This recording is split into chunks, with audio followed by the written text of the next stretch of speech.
एकादश के सभी बच्चों का स्वागत व्यावसायिक संगठन के आज के वीडियो लेक्चर में। आज हम पढ़ने वाले हैं प्रवर्तक के कार्य। देखिए, प्रवर्तकों को जो कार्य करने होते हैं वह उनका क्षेत्र बहुत ही व्यापक है।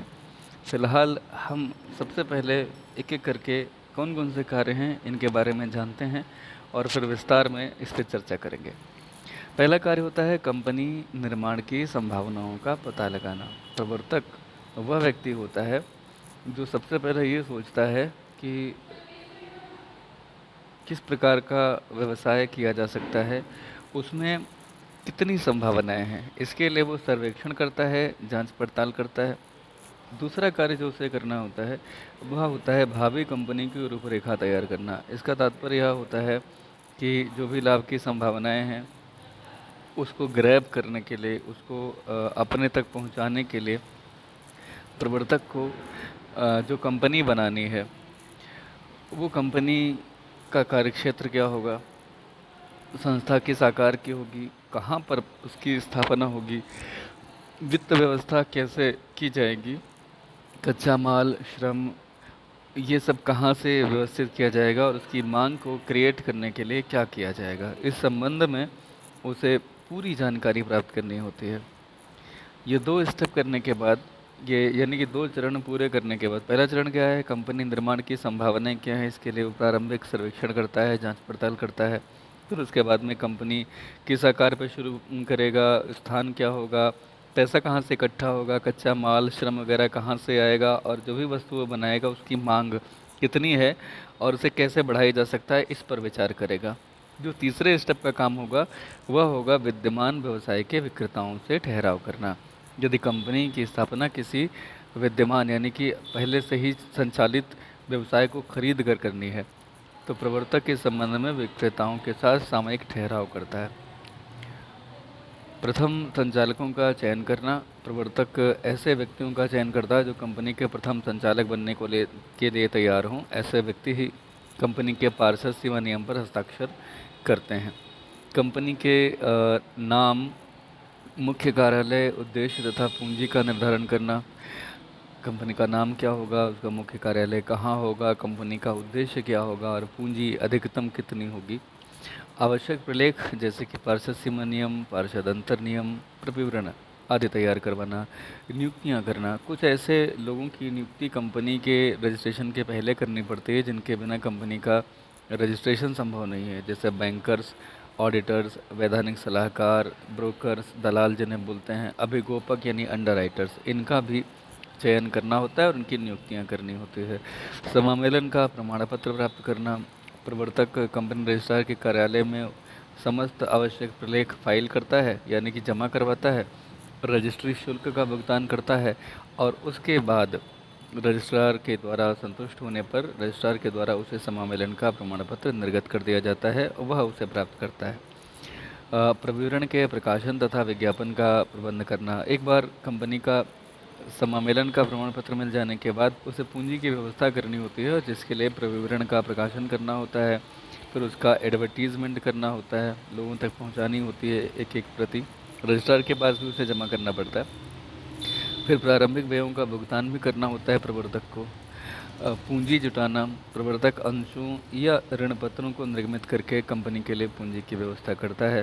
प्रवर्तक ही न्यूनतम प्रार्थित धनराशि का प्रबंध करता है।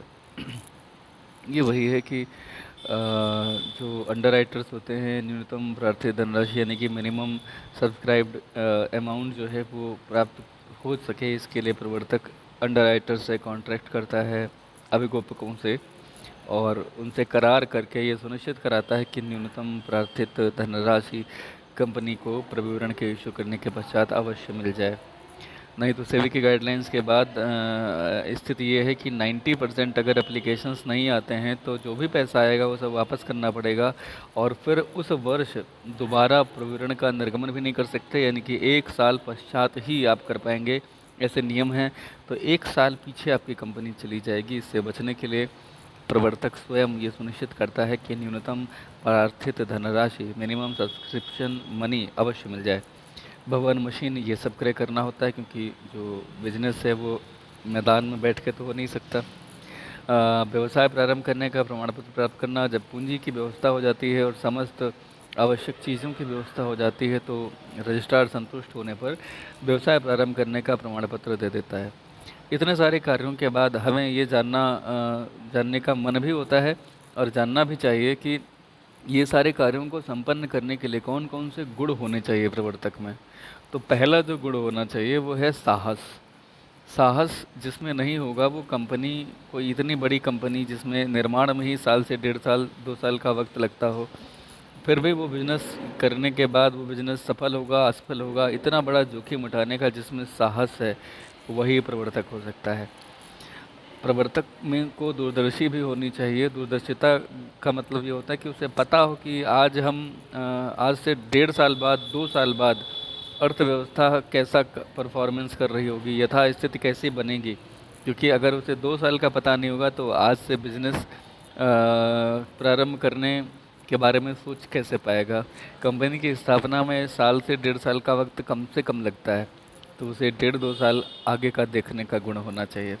संगठन की योग्यता, उसे संगठन न सिर्फ खड़ा करना बल्कि उसको आगे बढ़ाने का भी उसमें गुण होना चाहिए, यानी कि उसमें संगठन की योग्यता यानी कि लीडरशिप क्वालिटी होनी चाहिए। यहाँ संगठन की योग्यता का मतलब है कि संगठन को निर्मित करने और उसे संचालित करने की योग्यता होनी चाहिए। जो प्रवर्तक है वो आत्मविश्वास से लबरेज यानी भरा हुआ होना चाहिए। वो कॉन्फिडेंट होना चाहिए कि वो ये काम कर सकता है जो उसने सोचा है। ईमानदार होना बहुत ज़रूरी है। धैर्य, क्योंकि कभी कभी हम जो सोचते हैं वैसा तुरंत नहीं होता, तो ऐसे में हमें धैर्य बनाए रखना होता है और जो हमने सोचा है हम उस पर दृढ़ता के साथ टिके रहें। प्रवर्तक को साधन संपन्न होना चाहिए। बगैर साधनों के आप प्रारंभिक लोगों से जिनसे आप कॉन्ट्रैक्ट करेंगे उनकी ज़रूरी फीस वगैरह का ही भुगतान नहीं कर पाएंगे। तो you need to be supported with all kind of means required, right. Then व्यवसाय कुशल और परिश्रमी तथा व्यवहार कुशल, व्यवहार कुशल मतलब उसका अच्छा व्यवहार होना चाहिए, जिससे भी मिले वो उसको प्रभावित करने की क्षमता रखता हो और स्वयं में परिश्रमी भी होना चाहिए। और सबसे महत्वपूर्ण बात, उसे कानूनी ज्ञान पर्याप्त तो होना चाहिए। वो कानून का विशेषज्ञ हो ये अनिवार्यता नहीं है, लेकिन जितना ज़रूरी है उतना ज्ञान कानून का उसे होना चाहिए। तो ये सारे गुणों के आधार पे डॉक्टर हेनरी ई हॉगलैंड कहते हैं कि एक सफल प्रवर्तक संपत्ति का सृजक यानी कि संपत्ति का सृजन करने वाला और आर्थिक पैगंबर होता है। पैगंबर का मतलब होता है मसीहा, यानी कि ऐसा व्यक्ति जो आर्थिक जगत में तमाम लोगों को आर्थिक सहायता करने वाला होता है। अब आप सोचिए ज़रा, एक जो प्रवर्तक होता है वो एक कंपनी की स्थापना जब करता है तो एक कंपनी की स्थापना ही नहीं करता, ये लाखों लोगों के लिए रोजगार का सृजन करता है और रोजगार से लोगों को आर्थिक आमदनी होती है। तो प्रबंधक क्या हो गया, आर्थिक मसीहा हो गया कि नहीं हो गया। तो सही कहा ना, ऐसी चीज़ की कल्पना करता है प्रबंधक जो अभी विद्यमान ही नहीं है। तो एक कदम आगे बढ़ के अगर मैं बोल दूं तो दरअसल प्रवर्तक एक वैज्ञानिक की तरह है। वैज्ञानिक ऐसी चीज़ की कल्पना करता है जो इससे पहले ना तो सोची गई ना देखी गई, और तभी वो कोई नया आविष्कार कर पाता है। ठीक उसी तरह का आविष्कारक एक वैज्ञानिक है प्रवर्तक। ये मेरे अपने व्यक्तिगत विचार हैं, अगर आप इससे सहमत नहीं हैं तो कृपया कमेंट बॉक्स में बताएं, बट मुझे ऐसा लगता है। प्रवर्तकों के अधिकार माफ़ कीजिएगा। प्रवर्तकों के अधिकार क्या क्या हो सकते हैं। आपने अभी प्रवर्तकों के कार्य जान लिए, उनके गुण दोष जान लिए, अब हमें ये जानना है कि उनके राइट क्या क्या हैं। पहला अधिकार है वैधानिक प्रारंभिक व्यय प्राप्त करने का अधिकार। देखिए, कंपनी की स्थापना करने में उसे बहुत सारे खर्चे करने पड़ते हैं, वैधानिक प्रारंभिक व्यय करने पड़ते हैं। कंपनी के निर्माण के बाद कंपनी से उसे वह सारे प्रारंभिक व्ययों को प्राप्त करने का अधिकार होता है। ठीक है। प्रश्न यह उठता है कि कंपनी के समामेलन से पहले जो प्रवर्तक है उसे अनेक प्रकार के खर्चे करने पड़ते हैं। ये व्यय कंपनी के लिए उस समय किए जाते हैं जब कंपनी अस्तित्व में ही नहीं होती, और इसलिए इनके संबंध में प्रवर्तकों तथा कंपनी के बीच में कोई अनुबंध हो भी नहीं सकता, क्योंकि अनुबंध तो उससे होता है जो एग्जिस्ट करता हो। कंपनी तो उस समय तक एग्जिस्ट ही नहीं करती है। तो क्या प्रवर्तक ऐसे व्यय कानूनी रूप से प्राप्त कर सकते हैं? किससे? कंपनी से। तो वैधानिक दृष्टि से तो प्रवर्तक प्रारंभिक व्ययों के लिए कंपनी के विरुद्ध वाद प्रस्तुत नहीं कर सकता है, क्योंकि प्रवर्तकों को व्यय के भुगतान का कोई आनुबंधिक अधिकार नहीं होता है, पहली बात। दूसरी बात, कंपनी के संचालक उसके भुगतान के लिए बाध्य भी नहीं होते। अतः प्रवर्तकों को जो प्रारंभिक व्यय हैं उनके भुगतान की जो बात है वो कंपनी की इच्छा पर निर्भर करती है। लेकिन व्यवहारिक और नैतिक स्थिति यह है कि जो प्रवर्तक होते हैं वो कंपनी के जनक होते हैं, और उन्होंने कंपनी के निर्माण पे ही चूँकि व्यय किए हैं, तो कंपनी प्रायः उनका भुगतान करती है। अन्यथा भविष्य में नई कंपनियों की स्थापना के लिए प्रवर्तक ही आगे नहीं आएंगे, है ना। तो एक वाद हुआ था न्यायालय में, उसमें एक निर्णय दिया गया था कि कंपनी समामेलन के बाद प्रवर्तक के साथ उसके प्रारंभिक व्ययों का भुगतान करने के लिए नया अनुबंध कर सकती है। ऐसी दशा में कंपनी उसके लिए उत्तरदायी होगी। ठीक है। तो एक तो पहली बात रही कि वैधानिक जो व्यय वो करता है उसे पाने का उसका अधिकार कानूनन तो नहीं होता, लेकिन नैतिकता के आधार पे और क्या बोलेंगे इसे कि प्रैक्टिस के आधार पे ये है। ठीक है। दूसरा, सह प्रवर्तकों से आनुपातिक राशि प्राप्त करने का अधिकार, right to get proportionate amount from co promoters. देखिए, को प्रमोटर्स वो होते हैं जैसे एक से अधिक व्यक्ति किसी कंपनी के प्रमोटर के तौर पे उसके निर्माण में सहयोग कर रहे हैं। तो अगर किसी एक प्रवर्तक ने कोई धनराशि दी है तो वह अन्य जो प्रमोटर्स हैं उनसे आनुपातिक रूप से, जिस भी अनुपात में वो उस कंपनी की स्थापना में खर्चा करने के लिए तैयार हुए हैं, उस अनुपात में वह उससे राशि प्राप्त कर सकता है। इसके अतिरिक्त प्रवर्तकों द्वारा कमाए गए जो गुप्त लाभ होते हैं उनके लिए भी प्रवर्तक व्यक्तिगत तथा संयुक्त रूप से उत्तरदायी होते हैं। अतः यदि किसी एक प्रवर्तक को क्षतिपूर्ति करनी पड़ती है तो आनुपातिक रूप से अन्य प्रवर्तकों से भी वो वसूल करता है। अगर किसी प्रवर्तक को कोई लाभ होता है, गुप्त लाभ, तो उसे अन्य के साथ साझा भी करना होता है। पारिश्रमिक पाने का अधिकार, राइट टू गेट रेम्यूनरेशन।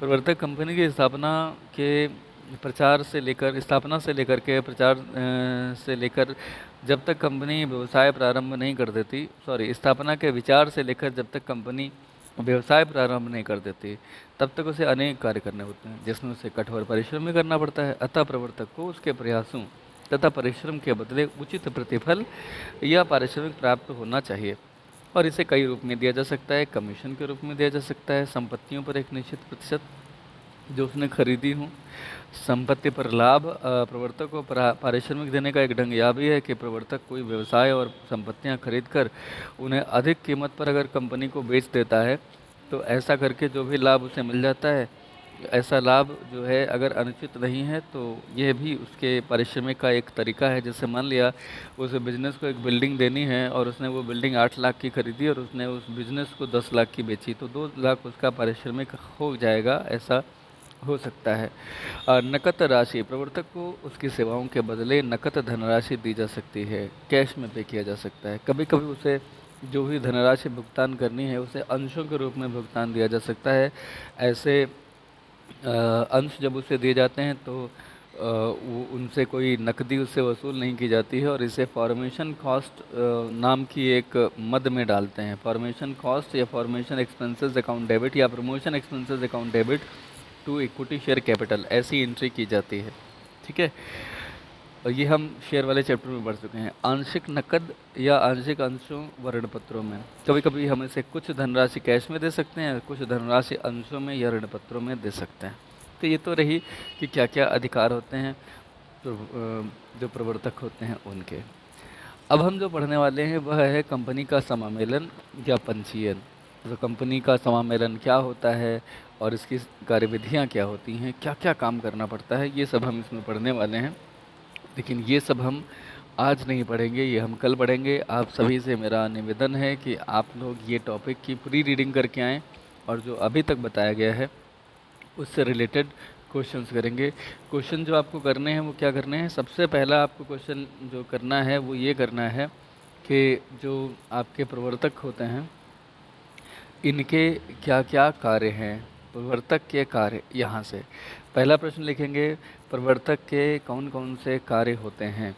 दूसरा प्रश्न आप लिखेंगे, इसमें आपको कम से कम 12 पॉइंट लिखने हैं। फिर प्रवर्तक के कौन एक प्रवर्तक में कौन कौन से गुणों का समावेश होना चाहिए? एक छोटा सा प्रश्न है, बस ये ऐसे ही आप लिख लेंगे 3-4 लाइनों में।